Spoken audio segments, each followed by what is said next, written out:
In this video we're going to look at how to set up an Integra One printer. Starting with the cartridge, we want to place the cartridge in the bottom and then roll it back towards the pins, making sure not to damage them. As we press the cartridge back, it'll click into position. When the cartridge clicks into position, you will see that the lights on top of the printer will start flashing. We need to make sure that once the cartridge is in, that this LED is solid green. On here we have the navigation wheel. Turning the navigation wheel will change between screens. Clicking it in will take you to the next screen, and holding it down will take you back a screen. The first screen says Status 1. Below that it says the current name of the label, in this case variable date. And below that it says the current percentage of the ink in the ink cartridge. Status 2 will show you the actual prints. This is the amount of prints that have currently been printed by the printer.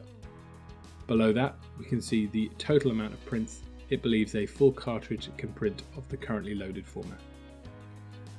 The third screen shows us the current format inside the printer. Clicking into that we can then scroll along it, and clicking again we can go back. From Status 1 we can click in once and go to Label. Once we click in on the label screen, we can view all of the labels that are currently stored inside the printer. If we click on this label, it says print ? Whether or not we'd like to print it. Click yes, and then we're printing. Now takes us back to Status 1 and says the current name of the label underneath. If we scroll down to the third screen, we can click in and scroll along the label to see that it is different from the first one.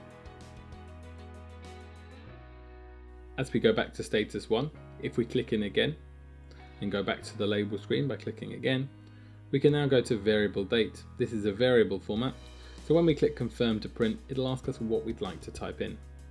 In this case, we're just going to set it to 01 space J A N. So this is now the 1st of January. If we scroll back to the beginning, we see the tick button, click on that, and it says printing. Will take us back to Status 1, where it now says variable date again. Scrolling to the bottom, we can see it says 01 Jan, exactly as we typed in. As we click in from Status 1, we go to Label. Scrolling along from that, we get to Parameter. Here is where we can set the parameters of the format. Clicking in on this, we get to Print Delay. This is how far down the product you would like your print to start. To edit this value, simply click in on the number, scroll along to change the value, and then click to go back. Scrolling along from that, we have Encoder. This is how many pulses per inch the printer would receive from the encoder. This should be preset. The next screen is Intensity. This refers to the amount of ink that is ejected by the cartridge each print. Increasing this value will make the print darker, and decreasing this value will make the print lighter. The next screen is Zoom. Zoom will adjust the size of the print. Lowering it will make the print more squashed, and increasing it will make the print more stretched. The next one is Direction. Direction is which direction the product is running underneath the printer. You should not need to be adjusting this. All of our cartridges have two sets of nozzles, A and B. On this screen we can select of just using A, just using B, or using A till B, which will alternate between the two nozzles each time it prints, and then A plus B, which will use both sets of nozzles in every print.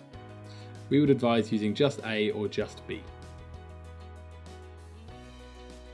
The next screen is Upside Down. This is used to flip the print to run the other way up. Simply click in, rotate, and then click in again to go back. If we hold down the main button, we will take us back to the parameter screen. Scrolling along from that, we can go to Service, and then we can do Purge. To do a purge, we simply click in on the wheel, scroll the X to a tick, and then hold down the button. This should only be done with something underneath the printer to make sure the ink does not go all over the machine. This should also only be done if the print cartridge has remained in the printer for an extended period of time, or if the print cartridge has been taken out of the printer but has not been capped properly. If you have purchased our Integra One printer on one of our feeders, please look at our feeder training videos for guidance on how to use your feeder.